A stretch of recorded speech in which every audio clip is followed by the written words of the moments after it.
ഞാനൊരു 9ാം ക്ലാസ് വരെ പഠിച്ചിട്ടുള്ളൂ. അരക്കിലോട്ട് തളർന്നു പോയത് ഹസ്ബൻഡ്. ആ അവസ്ഥയിലാണ് ഞാൻ അവിടെ കിടന്നേച്ചത്. ഒരാൾ പോലും തിരിഞ്ഞു നോക്കാനുണ്ടായിട്ടില്ല.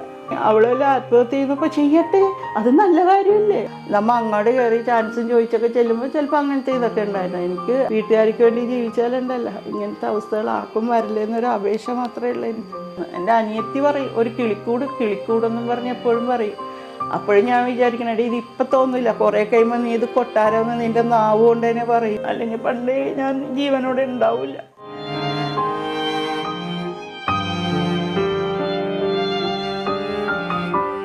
ഹായ് ഹലോ, ഇന്ന് എൻ്റെ കൂടെയുള്ളത് പഴയകാല 1980കളിലെ ക്ലാസിക് നായികയാണ് ബീന ജോസഫ്. പക്ഷെ ബീന കുമ്പളങ്ങി എന്ന പേരിലാണ് അറിയപ്പെടുന്നത്.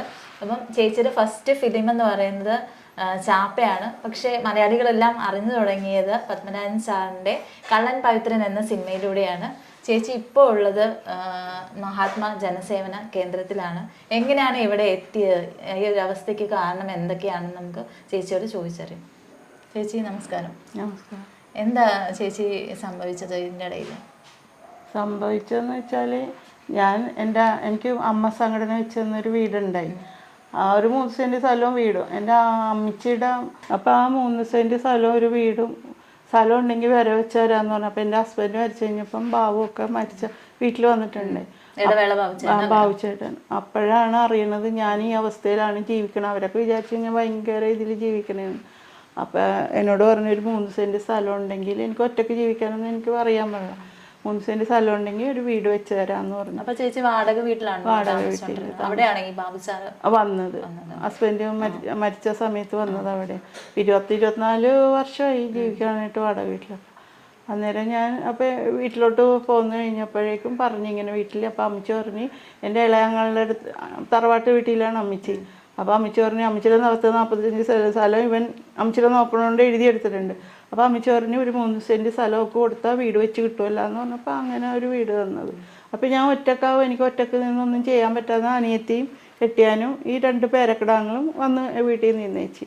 അപ്പോൾ കുറച്ചങ്ങോട്ട് കഴിഞ്ഞപ്പോൾ അവർക്ക്, ഇപ്പോൾ ഞാൻ മരിച്ചു കഴിഞ്ഞാൽ എല്ലാവർക്കും തുല്യമായി പോണ്ടി പോകുമല്ല, എനിക്ക് മക്കളില്ലാത്ത കാരണം. അപ്പോൾ അവരെന്നോട് പറഞ്ഞു, അത് ഒപ്പിട്ട് തന്നാൽ ഞങ്ങളുടെ പേരിലോട്ട് ആക്കി തന്നാൽ അല്ലെങ്കിൽ എല്ലാവരും അവകാശത്തിന് വരും എന്ന് പറഞ്ഞപ്പോൾ ഞാൻ പറഞ്ഞത് നടക്കില്ല എന്ന് പറഞ്ഞു. അല്ലാതെ തന്നെ അവളുടെ അടുത്ത് 2 ദിവസം നിന്ന് അവൾക്ക് ഇഷ്ടമല്ല ഞാൻ അവിടെ ചെല്ലണത്.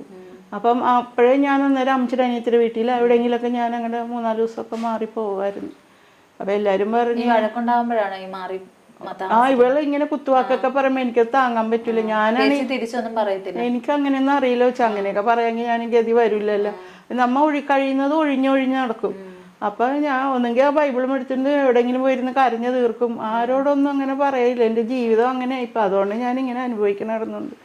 അപ്പോൾ അങ്ങനെ ആയിക്കഴിഞ്ഞപ്പോൾ ഇങ്ങനെ പറയുമ്പോൾ ഒന്നെങ്കിൽ നമ്മുടെ അനിയത്തിൻ്റെ വീട്ടിൽ എവിടെയെങ്കിലും മാറും.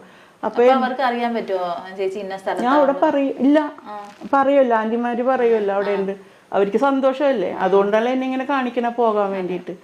അപ്പം ഞാൻ അവിടെ നിന്ന് പിന്നെ അമ്മച്ചി ഉണ്ടായപ്പോൾ എനിക്ക് കുഴപ്പമില്ല, അവിടെ നിന്നേച്ചി. അമ്മച്ചി മരിച്ചു കഴിഞ്ഞപ്പോഴാണ്. അപ്പോൾ എല്ലാവരും പറയും, നിനക്ക് വെച്ച് തന്ന വീടല്ലേ, നിനക്ക് അവിടെ നിന്ന് എന്തിനാ ഇങ്ങനെ ഓടി നടക്കണമെന്ന് പറഞ്ഞിട്ട് അവിടെ വന്ന അന്ന് തൊട്ട് ഇവക്ക് ഇങ്ങനെ എന്തെങ്കിലും നമ്മളെ പറയും, കിടക്കാൻ തന്നെ ഷീറ്റെല്ലാം വലിച്ചു മാറ്റും. ഇങ്ങനെ എന്തോ ഒരു അറപ്പ് ഇങ്ങനെ അങ്ങനെ ഒരു കുഷ്ഠരോഗം പിടിച്ച ആൾക്കാരെ പോലെയാണ് അവൾ കാണിക്കുന്നത്. അപ്പോഴും ഞാൻ ക്ഷമിക്കട്ടെ, ഈ TV ഒന്ന് വെച്ച് തരുമോ, ആ TV എനിക്ക് വേറെ പാട്ട് കേൾക്കണം, അങ്ങനെയൊക്കെ പറയാം. അപ്പൊ ഞാൻ അപ്പോഴൊക്കെ ഞെട്ടണിത് എൻ്റെ കട്ടില് എൻ്റെ കിടക്ക് ഇതെല്ലാമായിട്ട് നമ്മ മാറി മാറി നടക്കണേണ്. കൊച്ചുങ്ങളല്ല അതുങ്ങളെന്ന് വെച്ചാൽ നമ്മ ആകെ തല ഇതെല്ലാം നോക്കി ഇങ്ങനത്തെ ഓരോ പ്രയാസം കേട്ടുകഴിയുമ്പോ തന്നെ ഞാൻ ശരിക്കും മൊമെന്റിലാണ്ടേണ്. ഒറ്റപ്പെടല്ലോ, അയ്യോ ഒറ്റപ്പെടലെന്ന് വെച്ചാൽ അതുപോലെ. പിന്നെ അയൽവക്കക്കാരടുത്ത് എന്ന് പറയും, നിങ്ങൾ അങ്ങനെയൊക്കെ പറഞ്ഞിട്ടാന്ന് പറയുമ്പോൾ അവരും നമ്മളെ കാണുമ്പോൾ ഒരു ഇതുപോലെ. എനിക്കിപ്പോൾ അവിടെ ചെന്ന് തിരുത്താനൊന്നും ഞാൻ അങ്ങനെ നടക്കാറില്ല, കരഞ്ഞു തീർക്കല എൻ്റെ പണി. ചേച്ചിക്ക് ഈ കഴിഞ്ഞുകൂടാനുള്ള പൈസ ഒക്കെ എങ്ങനെയായിരുന്നു? ഈ കിട്ടുന്ന 5000 രൂപ കിട്ടണല്ലോ, അതാണ് എനിക്ക്. പിന്നെ അത്ര ചെലവൊന്നും ഇല്ല. കിട്ടുന്ന 5000 രൂപ, അത് കിട്ടണതിന് കോടി രൂപയുടെ വിലയുണ്ട്. അപ്പോൾ ഒന്ന് ആരാധനക്ക് പോകാനാണ്, ഒരു ഓട്ടോറിക്ഷ വിളിക്കാനാണെങ്കിലും ആരുടെ കയ്യിൽ നിന്ന് നമ്മൾ പൈസ മേടിക്കണ്ടല്ലോ. എന്നിട്ടാണ് ഇത് ഭാഗം. അതിൻ്റെ അകത്തുനിന്ന് എനിക്ക് പറ്റണത് ആ പിള്ളേർക്കൊക്കെ എന്ത് വേണമെങ്കിലും അതിനെ കൊണ്ട് അവൾ ചെയ്യിപ്പിക്കും. ഗ്യാസ് അടുപ്പിക്കുക എന്ത് അവൾ ചെയ്യിക്കും. അങ്ങനെ പറയുമ്പോൾ എനിക്ക് ഒരു മനസ്സിൽ നമ്മുടെ പൈസ വെച്ചിട്ടും ഇല്ലെന്ന് എനിക്ക് പറയാം. അത് നല്ലോണം എല്ലാവരും മുതലെടുത്തേക്കണം. അങ്ങനെയാണ്. കേബിള് സ്വന്തം വീട്ടില് കേബിൾ ചാർജ് കൊടുക്കുന്ന ചേച്ചിയാണ്, എന്നിട്ട് ടി വി വെക്കാനുള്ള അവകാശം പോലും ഇല്ല അല്ലേ? അത് സമ്മതിച്ചില്ല. അങ്ങനെയാണ് ഞാൻ. അപ്പൊ ഇതൊക്കെ കാണുമ്പോ നമുക്കൊരു ഷോക്കല്ലേ, ഇത്രയൊക്കെ ചെയ്തിട്ട് ഇത് എന്താണെന്നുള്ള രീതിയിൽ. അങ്ങനെ അതായിരുന്നു ഉദ്ദേശം, അതാ മെന്റിലാകാൻ വേണ്ടിയിട്ടുള്ള ഉദ്ദേശം. അപ്പൊ ഈ ആധാരം ചോദിച്ചപ്പോ ഇങ്ങനെ ഭയങ്കര അട്ടഹസിച്ചിരിക്കും. ചേച്ചിക്ക് എന്ത് പറ്റി ആ സമയത്ത് ആധാരം ചോദിക്കാനുള്ള കാരണം എന്താ? അത് കാരണം ഇതാണ് കാര്യം, ഞാൻ പറഞ്ഞില്ലേ ഇവരിങ്ങനെ ചോദിച്ചല്ല, സ്ഥലം എഴുതി തന്നെ കാര്യമൊക്കെ പറഞ്ഞല്ല. അപ്പൊ ഞാൻ ഓർത്തന്ന ആധാരം മേടിച്ച്. അപ്പൊ എല്ലാരും പറഞ്ഞു നിന്റെ ആധാരം മേടിച്ച് വെക്കണമെന്ന്. അപ്പൊ അവരുടെ കയ്യിലായിരുന്നല്ലേ ആധാരം? എന്റെ ആങ്ങളുടെ അടുത്തായിരുന്നു. ഞാൻ അമ്മിച്ച ഉള്ളതുകൊണ്ട് അവിടെയല്ലേ, എന്റെ അലമാരി എല്ലാം അവിടെയാണ്. എന്റെ സാധനങ്ങളെല്ലാം വീട്ടിൽ സാധനം. ഇവിടെ 2 കട്ടിലും ഫ്രിഡ്ജൊക്കെ മാത്രമേ ഉള്ളൂ. അപ്പൊ ഞാൻ അവിടെയാണല്ല, ഇവിടെ കൊണ്ടുവന്ന് വെക്കാൻ സ്ഥലമില്ല. അപ്പൊ ഞാൻ ആധാരം അവൻ്റെ ഉണ്ടല്ലോ. അപ്പൊ അവൻ്റെ കെട്ടിയാളോട് ഞാൻ ചോദിച്ചേ, ഡാനി എന്നാ കൊച്ചിൻ്റെ പേര്, എനിക്ക് അതിൻ്റെ ആധാരം തരാൻ പറയട്ടെ അവനോട്. അപ്പോൾ പറയാൻ ചേച്ചിന്ന് പറഞ്ഞു. കുറച്ച് കഴിഞ്ഞപ്പോൾ ഞാൻ ചോദിച്ചപ്പോൾ പറഞ്ഞു ഇത് റോയ് അളിയൻ എന്താ അനിയത്ര കെട്ടിയാൻ മേടിച്ചിട്ടുണ്ടോ എന്ന് പറഞ്ഞു. അപ്പം ഞാനത് ചോദിച്ച്. അപ്പോൾ ഇയാൾ പണിയും കഴിഞ്ഞപ്പോൾ ഞാൻ ചോദിച്ചു റോയ് ആ ആധാരം. അപ്പോൾ അങ്ങനെ അങ്ങോട്ട് കൊക്കെന്ന് പറഞ്ഞ് ചിരിക്കണം. അപ്പോഴത്തേനും അന്തം വിട്ട് ഇതെന്താ എൻ്റെ ആധാരം ചോദിച്ചു ചിരിക്കണേന്ന്. ആദ്യം ചൊല്ലി അങ്ങോട്ട് തുടങ്ങിയതാണ്. എഴുതി കൊടുക്കാത്തതിൻ്റെ ഒരൊറ്റ ദേഷ്യമാണ് ആ കാണുന്നത്. ഞാനതല്ലെങ്കിലും പറഞ്ഞ പോലെ ഞാൻ മരിച്ച ആ പിള്ളേരെ എനിക്ക് അത്ര ജീവൻ, എൻ്റെ മക്കളെ പോലെ വളർത്തിയാണ് ഒരിക്കലും 2 മക്കളെ പഠിപ്പിക്കാൻ എല്ലാം ആവശ്യം. ആ കൊച്ചുങ്ങൾക്ക് അതുപോലെ തന്നെ ഭയങ്കര ഇഷ്ടമാണ് എന്നെ. ഇവള് ഇങ്ങനെ ഈ മാനസികമായിട്ട് ബുദ്ധിമുട്ടിക്കണം. അപ്പം എൻ്റെ നേരെയുള്ള ആങ്ങളെ പറഞ്ഞു അവളെല്ലാം ആത്മഹത്യ ചെയ്യുന്നപ്പോൾ ചെയ്യട്ടെ, അത് നല്ല കാര്യമല്ലേ അങ്ങനെ പറഞ്ഞു തന്നു ഇവള്. അത് കേൾക്കുമ്പോൾ ഒന്നും കൂടി ഞാൻ ഡൗൺ ആണ്. ഇത് കേട്ട് കഴിയുമ്പോഴേ നമുക്ക് അപ്പനും ഇല്ല അമ്മയും ഇല്ലല്ലോ, അതിന് ഒത്തിരി. അപ്പൊ അവിടെ വെച്ച് അപ്പൊ ഞാൻ മെമ്പറിനെ വിളിച്ചു വരുത്തി. ഞാൻ കൊപ്രക്കളത്തിൽ പോയി 3-4 ദിവസം അവിടെ കിടന്നു. അപ്പൊ അവര് വന്ന്. അപ്പൊ ഇവരും ചെറിയ രാഷ്ട്രീയത്തിലൊക്കെ നടക്കണേ ആങ്ങളെ. അപ്പൊ ആ മെമ്പർ വന്നു കഴിഞ്ഞപ്പോ അത് എന്നെ കണ്ടിട്ട് ഇങ്ങോട്ട് പോനേൻ്റെ പിറ്റേ ദിവസം ഞാൻ വിളിച്ചു. അത് കരയണേ ചേച്ചി, ഞങ്ങൾക്കൊക്കെ ഒരു ജീവിത പാഠമാണ് എന്ന് വെച്ചാൽ ചേച്ചിയുടെ ജീവിതം കണ്ടിട്ട് കുടുംബത്തിന് വേണ്ടിയായിട്ട് ഇങ്ങനെ അത് വന്നിട്ട് കരയണായിരുന്നു എൻ്റെ കൂടെ ഇരുന്നുണ്ട്. ആ അവസ്ഥയിലാണ് ഞാൻ അവിടെ കിടന്നു വെച്ചത്. ഒരാൾ പോലും തിരിഞ്ഞു നോക്കാനുണ്ടായിട്ടില്ല. അങ്ങനെ ഇരുന്നപ്പോഴാണ് ഞാൻ ആധാരം ചോദിച്ചല്ല. അപ്പോൾ ഇയാൾക്കടെ ഒരു ഫ്രണ്ടിനെ ഞാൻ വിളിച്ചിട്ട് ഞാൻ പറഞ്ഞു എൻ്റെ ആധാരം മേടിച്ചോ എന്ന് പറഞ്ഞു. അയാൾ ഇടപെട്ട് അപ്പം തന്നെ ഈ ആധാരം ഇവിടെ നിന്ന് മാറ്റി എൻ്റെ ആങ്ങളുടെ അടുത്ത് പോയി. അങ്ങനെ അത് ഓടണേണ് ആധാരം, എൻ്റെ പേരിലുള്ള ആധാരം. അപ്പം ഞാൻ പറഞ്ഞു എനിക്ക് ആധാരം ഇപ്പോൾ അതിൻ്റെ കോപ്പി എടുത്തിട്ടൊന്നും ഞാൻ പറഞ്ഞു പറ്റൂല, എനിക്ക് ഒറിജിനൽ കിട്ടണമെന്ന് പറഞ്ഞു. അങ്ങനെ ഒറിജിനൽ 8:30 മണിയായി രാത്രി.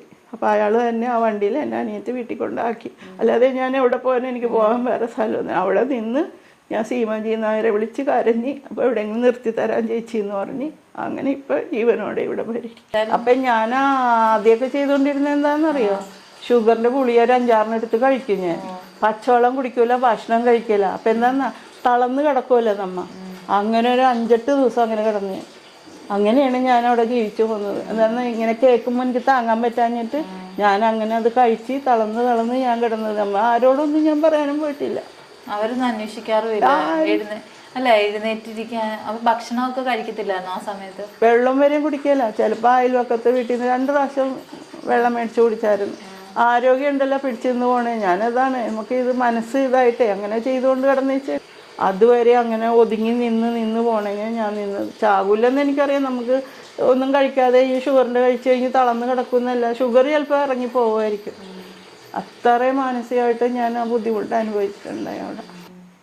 അപ്പം പോലീസ് സ്റ്റേഷനിൽ പരാതി കൊടുത്തിട്ടൊന്നുമില്ല ചേച്ചി? അപ്പം എനിക്ക് ആരും ഇല്ലല്ലോ. അത് ഞാൻ സീമനെ വിളിച്ച് അപ്പോൾ ഇവരൊക്കെ ഇടപെട്ട് പോലീസ് സ്റ്റേഷനിൽ പോയി അവിടെ പറയാനുള്ള പറയും.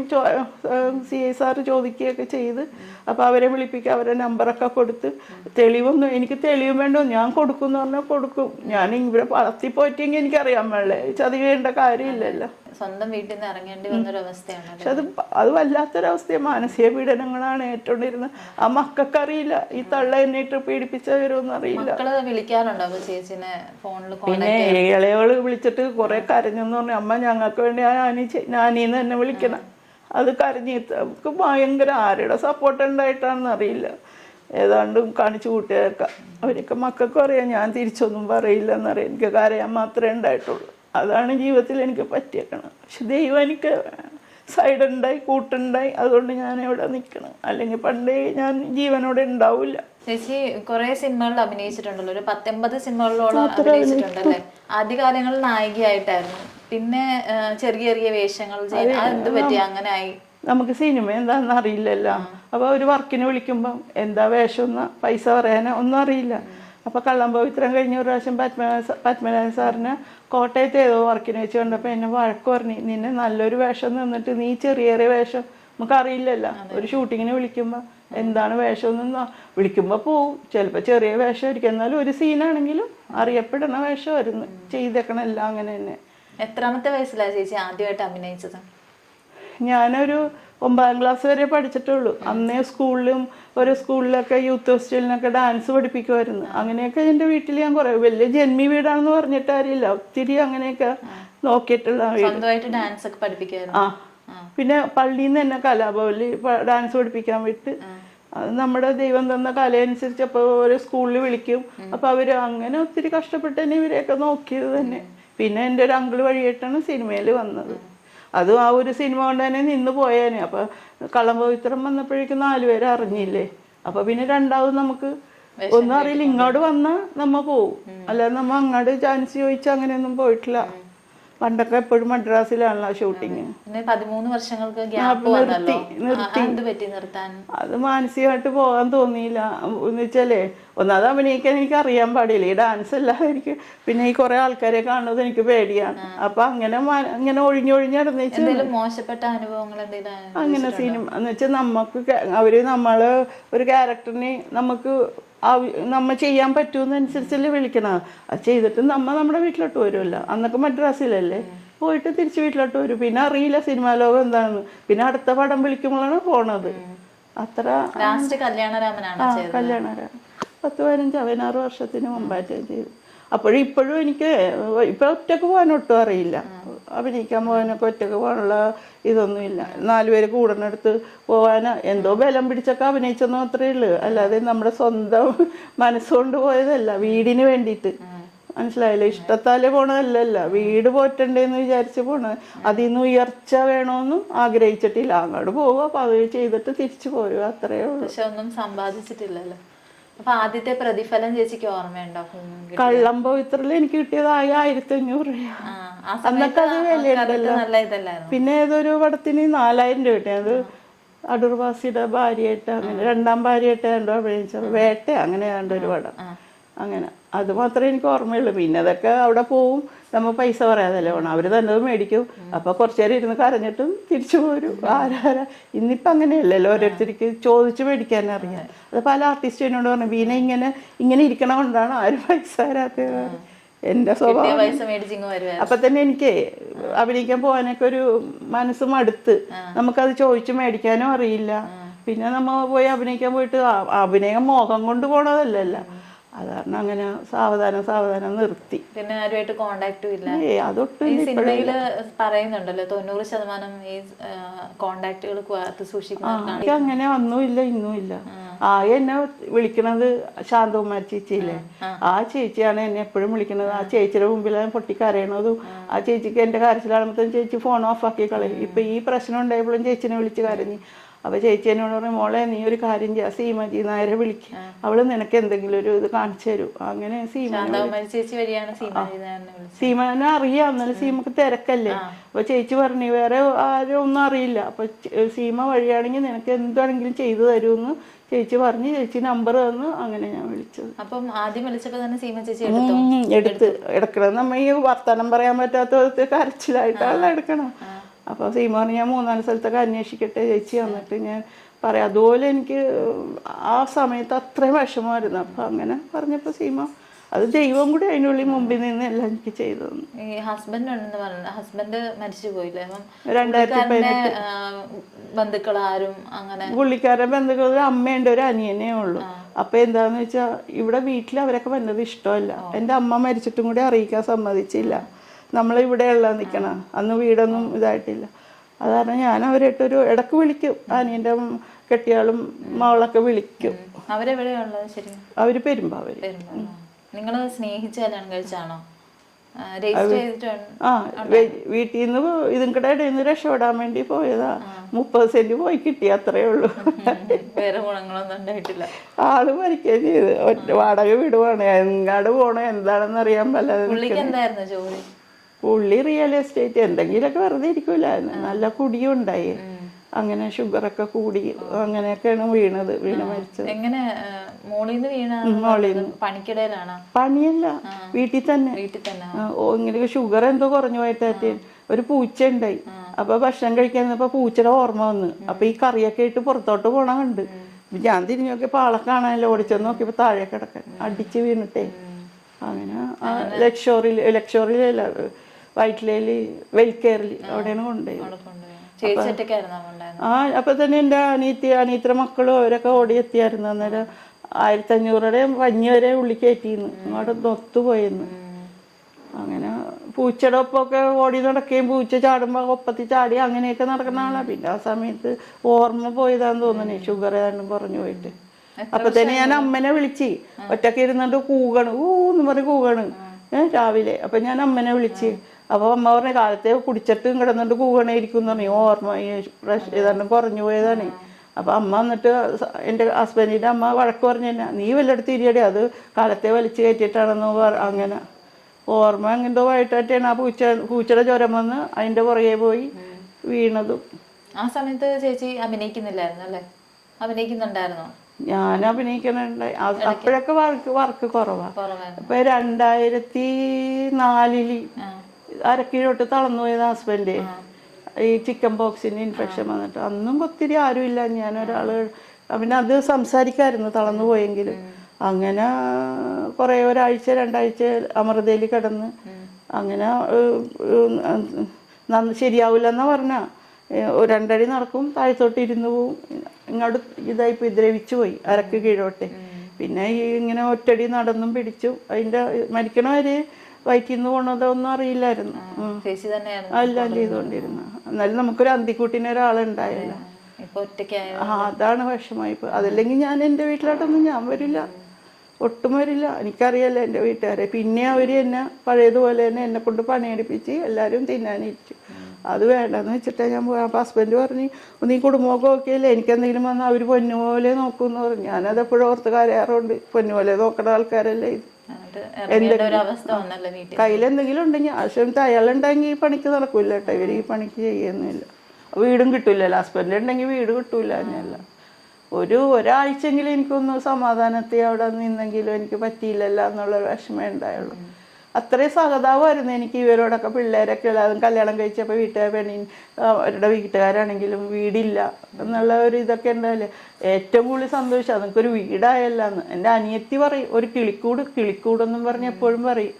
അപ്പോഴും ഞാൻ വിചാരിക്കണേ, ഇത് ഇപ്പം തോന്നില്ല, കുറേ കഴിയുമ്പോൾ നീ ഇത് കൊട്ടാരമെന്ന് നിൻ്റെ നാവ് കൊണ്ട് തന്നെ പറയും. കെട്ടിയാനും ഒരു നിവൃത്തിയില്ലാത്തതാണ്. നെഗളം കൂടിയിട്ടായിരുന്നു, നെഗളം. എനിക്കൊരു അപേക്ഷ ഇത്രയേ ഉള്ളൂ, ഇനി ആരും അവനവന് വേണ്ടി കുറച്ചെങ്കിലും ഒരു കൈയെങ്കിലും തലയിൽ വെച്ചിട്ട് വീട്ടുകാർക്ക് വേണ്ടി ജീവിച്ചാലുണ്ടല്ലോ ഇങ്ങനത്തെ അവസ്ഥകളാക്കും വരില്ലെന്നൊരു അപേക്ഷ മാത്രമേ ഉള്ളൂ എനിക്ക്. നമ്മൾ ആരെയും സ്നേഹിച്ചിട്ടാ ഒന്നും ഒരു കാര്യമില്ല. ഫിലിം ഇൻഡസ്ട്രിയിൽ എന്തെങ്കിലുമൊക്കെ മോശപ്പെട്ട അനുഭവങ്ങൾ എന്തെങ്കിലുമൊക്കെ? അതിന് നമ്മ അങ്ങനെ 4 ദിവസം 5 ദിവസം വർക്കും കഴിഞ്ഞ് നമ്മൾ നേരെ കുടുംബത്താട്ടല്ലേ പോകുന്നത്. അല്ലാതെ ഒന്നും നമുക്ക് ഇപ്പൊ പറയുന്നുണ്ട്, പുതിയ ആൾക്കാരൊക്കെ പറയുന്നുണ്ട് പല അഡ്ജസ്റ്റ്മെന്റുകൾക്ക് തയ്യാറാണ്, എന്നാലും അവസരങ്ങളൊക്കെ കിട്ടുള്ളൂ എന്നൊക്കെ. ചേച്ചിക്ക് എന്തെങ്കിലും അങ്ങനെ മോശം അനുഭവം ഉണ്ടായിട്ടില്ല. നമ്മളെ ആവശ്യം ഉണ്ടായിട്ടല്ല അവര് വിളിക്കണം. അപ്പൊ പിന്നെ അതിന്റെ ആവശ്യം ഇല്ലല്ലോ. ഇപ്പൊ നമ്മ അങ്ങോട്ട് കയറി ചാൻസും ചോദിച്ചൊക്കെ ചെല്ലുമ്പോൾ ചിലപ്പോൾ അങ്ങനത്തെ ഇതൊക്കെ ഉണ്ടായിരുന്നു. എനിക്ക് ആ കഥാപാത്രത്തിന് എന്നെ ആവശ്യമുണ്ടെങ്കിൽ അവർ എന്നെ തന്നെ തിരക്കി വിളിക്കും. അങ്ങനെയാണ് പോയി ചെയ്തോണ്ടിരുന്നത്. കല്യാണരാമനിലോട്ട് എങ്ങനെയാ ഈ 13 വർഷങ്ങൾക്ക് ശേഷം ഉള്ള? കല്യാണരാമനല്ല, ഷാർജ ടു ഷാർജയാണ്. എൻ്റെ ഹസ്ബൻഡ് നാനയിലൊക്കെ ഇങ്ങനെ തിരിച്ചു വരാൻ ആഗ്രഹം ഉണ്ടെന്നൊക്കെ പറഞ്ഞ് എഴുതി. അങ്ങനെയാണ് ഷാർജ ടു ഷാർജ ചെയ്തതും. പിന്നെ ചതിക്കാത്ത എന്തോ ഊമപ്പെണ്ണിന് ഒരു അടപ്പെണ്ണ്, അതൊക്കെ ചെറിയ വേഷമാണെങ്കിൽ ശ്രദ്ധിക്കപ്പെടുന്ന വേഷങ്ങളാണ് ചെയ്തത്. അങ്ങനെ പോകുന്നതാണ്. 13 വർഷം കഴിഞ്ഞ് ഹസ്ബൻഡിന് ആനയെ കൊടുത്തത് കൊണ്ടാണ് ഓരോരുത്തർ വിളിച്ച്. പിന്നെ കല്യാണരാമന് ശേഷം ആരും വിളിച്ചിട്ടില്ല. കല്യാണരാമന് ശേഷം ഈ ഫീൽഡേ മാറിയല്ല. ആരും അഭിനയിച്ചാലും എന്താ, അങ്ങനെ ഇപ്പൊ എല്ലാവർക്കും വർക്കില്ലല്ലോ. അപ്പൊ പിന്നെ അങ്ങനെ അങ്ങോട്ട് പോയി. ഒരു ആർട്ടിസ്റ്റും വർക്കില്ല. അപ്പൊ പിന്നെ നമ്മളെ വിളിക്കേണ്ട കാര്യമില്ലല്ലോ. അങ്ങനെ അങ്ങോട്ട് പോയതാ. ഫീൽഡൊക്കെ ആകെ മാറി. ഡയറക്ടറായപ്പോൾ എല്ലാ പുതിയ ആൾക്കാർ നമ്മളൊന്നും കൂടി അറിയില്ല. പിന്നെ പറഞ്ഞിട്ട് കാര്യമില്ലല്ലോ. മലയാള സിനിമയിലെ ഈ വലിയ വലിയ നടന്മാരല്ലേ, മമ്മൂക്ക, ലാലേട്ടൻ, സുരേഷ് ഗോപി, അവരുമായിട്ടൊക്കെ കോണ്ടാക്ട്സ് ഉണ്ടോ? ആ ഞാൻ അവിടെ അമ്മയുടെ ഈ താക്കോൽ വരാൻ നേരത്ത് അന്ന് മോഹൻലാലൊക്കെയാണ് തന്നത്. അങ്ങനെ കണ്ട് വരും. പിന്നെ മീറ്റിങ്ങിന് ചെല്ലുമ്പോൾ കാണും. മീറ്റിങ്ങിന് പോവാറുണ്ടായിരുന്നു അത് പോകണമല്ലോ അമ്മ, പോകണം. എല്ലാ കൊല്ലവും പോയായിരുന്നു. അപ്പൊ കാണും, എല്ലാവരെയും കാണും. അപ്പൊ കാണുമ്പോൾ ചിരിക്കും, ആയി പറയും, അത്രയൊക്കെ ഉള്ളൂ. അല്ലാതെ കൂടുതൽ ഇത്രയും ആർട്ടിസ്റ്റ് ഉണ്ട്, എല്ലാവർക്കും ഒത്തിരി പറയാനും കൂടി. എന്നെ സംബന്ധിച്ച് ഞാൻ അങ്ങനെ ആരോടും സംസാരിക്കാത്തു. ഇങ്ങോട്ട് വന്ന് ചോദിച്ചാൽ എങ്ങനെ സുഖമാണെന്നൊക്കെ ചോദിച്ചാൽ ആന്ന് പറയും. ഇന്നലെ വൈകിട്ടാണല്ലേ ചേച്ചി ഇങ്ങോട്ട് വന്നത്? എങ്ങനെയുണ്ട്? എല്ലാരും നല്ല ഒറ്റപ്പെടലിൽ നിന്ന് പിന്നെ 100%. ഇപ്പൊ തലേക്ക് ഒന്ന് ഇച്ചിരി ഓർമ്മ വെച്ച് വന്നിട്ടുണ്ട് എനിക്ക്. വേറെ ചിന്തിക്കാനോ ഫോണും ഒന്നും, അത് ഫോണും പന്നിയില്ലല്ലോ. അത് കാരണം നല്ല ഒരു ഇത് കിട്ടിയിട്ടുണ്ട്. ഇടയ്ക്കിടയ്ക്കൊക്കെ വന്നാൽ എല്ലാരും വരെയും വർത്താനം പറയാൻ. ഇതൊരു വീട് പോലെയാണ്. അതൊക്കെ പോലെ തന്നെയാണ്. അവിടെ ഇരിക്കണേക്കാളും ഭേദം പേടിച്ചിരിക്കണ്ടല്ലോ. ആരാണ് എന്താ പറയണെന്ന് ഓർത്ത് പേടിച്ചാണ് ഇരിക്കണം. ഒരു സംസാരിക്കാനോ ഫോൺ ചെയ്യാനോ, ഫോണിൽ കൂടി ഇപ്പം എൻ്റെ അനിയത്തിനോ ആരെയും വിളിക്കാനുള്ള സ്വാതന്ത്ര്യമില്ല. അപ്പം തന്നെ അത് വേറെ കഥകളൊക്കെ ആക്കിയിട്ട് നമ്മളെ കുത്തുവാക്ക് പറയും. ഒരുപാട് ജീവിത സാഹചര്യങ്ങളിലൂടെയാണ് ചേച്ചി കടന്നു വന്നിരിക്കുന്നത്. ഇനി എന്തായാലും ദുഃഖിക്കേണ്ട അവസ്ഥ ചേച്ചിക്ക് വരത്തില്ല. കാരണം സുരക്ഷിതമായ കരങ്ങളിലാണ് എത്തിയിരിക്കുന്നത്. എത്രയും പെട്ടെന്ന് തന്നെ ചേച്ചിയുടെ കേസുകളെല്ലാം ഇതാക്കി ചേച്ചിയുടെ വീട് ചേച്ചിക്ക് സ്വന്തമായിട്ട് കിട്ടട്ടെ എന്ന് ആത്മാർത്ഥമായി പ്രാർത്ഥിക്കുന്നു. അതോടൊപ്പം തന്നെ ഇനിയും ഒരുപാട് സിനിമകളിൽ ചെറിയ ചെറിയ വേഷങ്ങൾ അല്ലാണ്ട് ഇച്ചിരി നല്ല റോളുകൾ കിട്ടാൻ വേണ്ടിയും അവസരങ്ങൾ ഉണ്ടാകട്ടെ എന്ന് പ്രാർത്ഥിക്കുന്നു. എനിക്ക് ഇത്രയേ ഉള്ളൂ. ഇവരെ 6 മാസം താമസിപ്പിക്കില്ല എന്ന് വെച്ചാൽ അത്ര എനിക്ക് മനസ്സുകൊണ്ട് ഒരു വിശ്വാസം ഇല്ലാത്ത ആൾക്കാർ ഇനി എന്തെല്ലാം കണ്ണിന് ആ പിള്ളേരെ പേരിൽ ഞാൻ എഴുതി വെച്ച് കൊടുക്കും എൻ്റെ കാലശേഷം.